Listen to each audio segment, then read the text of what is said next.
नमस्ते दोस्तों, ट्रेडिफाई में आपका एक बार फिर से स्वागत है। ये वो चैनल है जहां हम बिजनेस मॉडल्स, स्टार्टअप्स और केस स्टडीज को आसान भाषा में डिकोड करते हैं। हर स्टार्टअप की कहानी एक रोलर कोस्टर राइड की तरह होती है। कुछ आसमान छूते हैं तो कुछ जमीन पर आ गिरते हैं, लेकिन कुछ कहानियां ऐसी होती हैं जो हमें दोनों ही दुनिया दिखाती हैं। आज हम एक ऐसी ही कहानी की गहराई में उतरेंगे। आज हम बात करने जा रहे हैं ओयो रूम्स की, एक नाम जो भारत के हर कोने में गूंजा। एक ऐसा स्टार्टअप जिसने हॉस्पिटैलिटी इंडस्ट्री को हमेशा के लिए बदल दिया। यह कहानी है एक 19 साल के लड़के के बड़े सपने की, जो देखते ही देखते $1 बिलियन यूनिकॉर्न बन गया। यह कहानी है उस चमक की जिसके पीछे छिपे थे गहरे संकट, और ये कहानी है उस जिद की जो आज भी एक जबरदस्त कमबैक की कोशिश में लगी है। ओयो की कहानी सिर्फ एक कंपनी की कहानी नहीं, बल्कि ये एम्बिशन, एग्रेसिव ग्रोथ और गलतियों से सीखने की एक पावरफुल केस स्टडी है। चलिए थोड़ा पीछे चलते हैं, साल 2013 में। उस वक्त भारत में बजट होटल का मतलब क्या था? अनिश्चितता, गंदे कमरे, अनप्रेडिक्टेबल सर्विस और कोई भरोसा नहीं कि आपको तस्वीरों में जो दिखाया गया है वो असल में मिलेगा भी या नहीं। एक आम ट्रैवलर के लिए ये एक बहुत बड़ी समस्या थी। इसी समस्या का समाधान लेकर आए राइच अग्रवाल, ओयो के फाउंडर। उनका सपना बहुत सिंपल लेकिन रेवोल्यूशनरी था। भारत के अनब्रांडेड बजट होटल्स को एक स्टैंडर्डाइज प्लेटफॉर्म पर लाना, एक ऐसा ब्रांड बनाना जिस पर लोग आंख बंद करके भरोसा कर सके, जहां उन्हें साफ सुथरे कमरे, एसी, वाईफाई और प्रोफेशनल सर्विस की गारंटी मिले, वो भी अफोर्डेबल प्राइस पर। और ये सपना सिर्फ सपना नहीं रहा। ओयो ने मार्केट में तूफान ला दिया। इन्वेस्टर्स, खासकर सॉफ्ट बैंक जैसे जायंट्स ने इस विजन पर अरबों डॉलर का दांव लगाया। देखते ही देखते ओयो भारत के हर शहर से निकलकर चीन, यूरोप और अमेरिका तक पहुंच गया। 2019 तक ओयो की वैल्यूएशन 10 बिलियन तक पहुंच गई, और ये भारत के स्टार्टअप इकोसिस्टम का सबसे चमकदार सितारा, हमारा नेशनल प्राइड बन गया। ऐसा लग रहा था कि ओयो को कोई नहीं रोक सकता। लेकिन कहते हैं ना, जितनी तेजी से आप ऊपर जाते हैं उतनी ही तेजी से नीचे गिरने का खतरा भी होता है। तो फिर ऐसा क्या हुआ कि जो होटल पार्टनर्स ओयो की सफलता की सीढ़ी थे, वही सड़कों पर उतरकर बॉयकॉट करने लगे?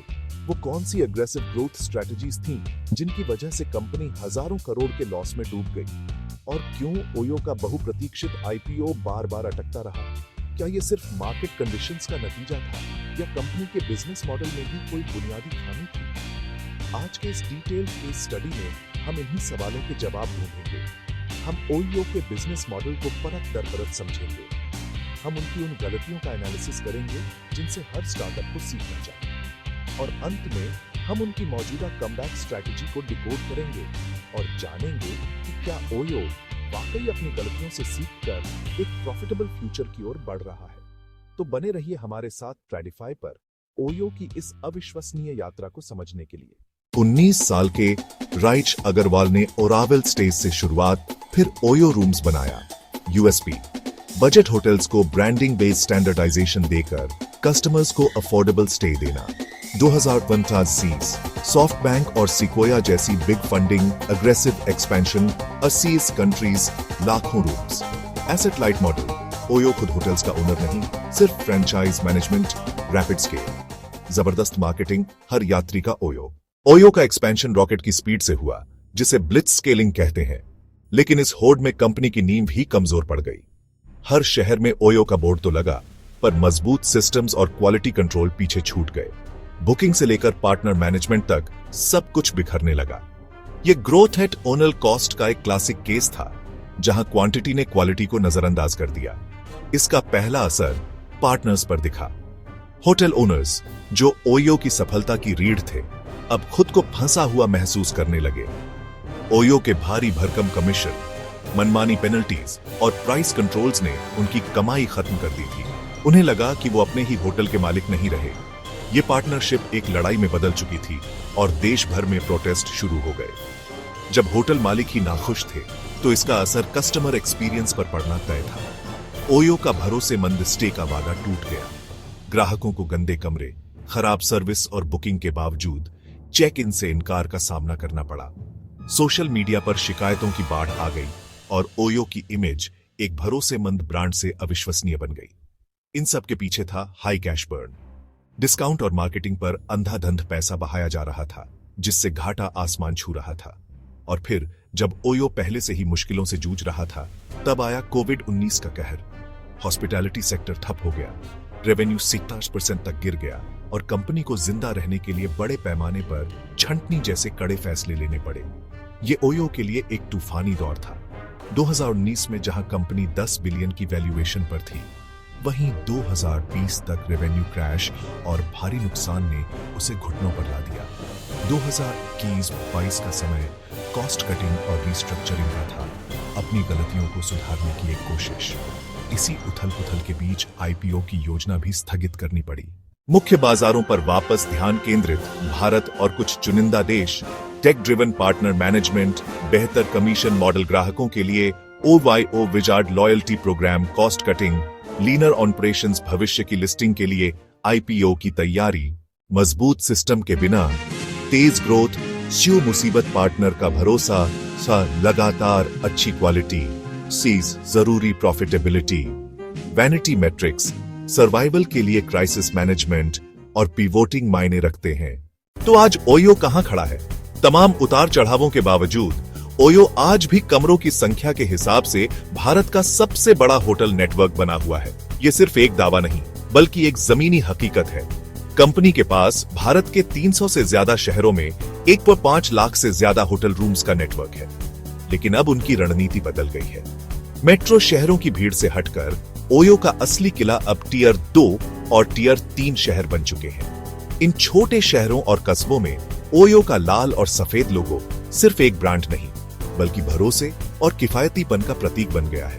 यहाँ के यात्री के लिए ओयो का मतलब है एक स्टैंडर्ड, साफ सुथरा और सुरक्षित कमरा, जो पहले इस प्राइस पॉइंट पर मिलना लगभग नामुमकिन था। यह गहरी पैठ और ब्रांड रिकॉल ही आज ओयो की सबसे बड़ी ताकत है। इस वापसी की कहानी का स्क्रिप्ट लिखा जा रहा है ओयो 2 प्लान के साथ। यह सिर्फ एक फैंसी नाम नहीं, बल्कि कंपनी की पूरी सोच में एक बुनियादी बदलाव है। पहला और सबसे बड़ा बदलाव है ग्रोथ एट ओएनएल कॉस्ट की जगह प्रॉफिटेबल ग्रोथ पर फोकस। कंपनी अब सिर्फ नए होटल जोड़ने के बजाय मौजूदा होटलों से रेवेन्यू बढ़ाने पर ध्यान दे रही है। इसके लिए उन्होंने टेक्नोलॉजी का भरपूर इस्तेमाल किया है। उनका AI powered pricing engine demand और सप्लाई के हिसाब से रियल टाइम में कीमतें तय करता है, जिससे होटल मालिकों और ओयो दोनों का मुनाफा बढ़ता है। दूसरा स्तंभ है होटल पार्टनर्स के साथ रिश्ते सुधारना। मिनिमम गारंटी के विवादित मॉडल को हटाकर अब एक ज्यादा पारदर्शी रेवेन्यू शेयरिंग मॉडल अपनाया गया है।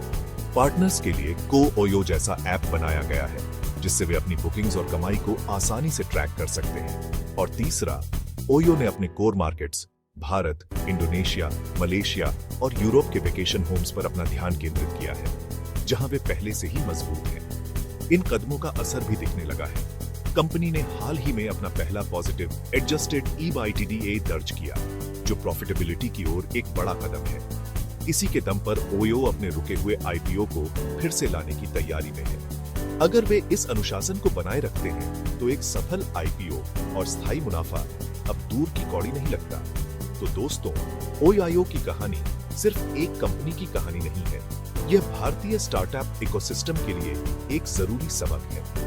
यह हमें सिखाती है कि सिर्फ फंडिंग और तेज ग्रोथ ही सफलता का पैमाना नहीं है। सस्टेनेबल ग्रोथ, मजबूत यूनिट इकोनॉमिक्स और कस्टमर के साथ साथ अपने पार्टनर्स का भरोसा जीतना कितना जरूरी है। ओयो की यात्रा ब्लिट्ज स्केलिंग के खतरों का एक क्लासिक केस स्टडी है।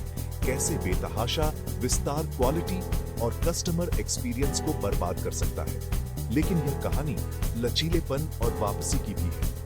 एक ऐसे फाउंडर की कहानी जो गलतियों से सीखकर अपनी कंपनी को एक नए, ज्यादा मैच्योर रास्ते पर ले जाने की हिम्मत रखता है। ओयो का भविष्य अभी भी लिखा जा रहा है। यह एक ग्लोबल डोमिनेटर बनेगा या एक सस्टेनेबल, भारत केंद्रित बिजनेस, यह तो वक्त ही बताएगा। लेकिन एक बात तय है, इसकी यात्रा हर एंटरप्रेन्योर के लिए सीखने लायक है।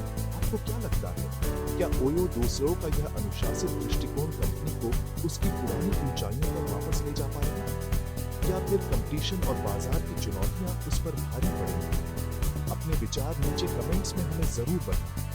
अगर आपको ओयो की सफलता, संकट और वापसी की यह गहरी केस स्टडी पसंद आई, तो इस वीडियो को लाइक और शेयर करना न भूलें। भारत की सबसे बड़े स्टार्टअप्स की ऐसी ही अनकही कहानियों में और गहरे गोते लगाने के लिए ट्रेडिफाई को सब्सक्राइब जरूर करें।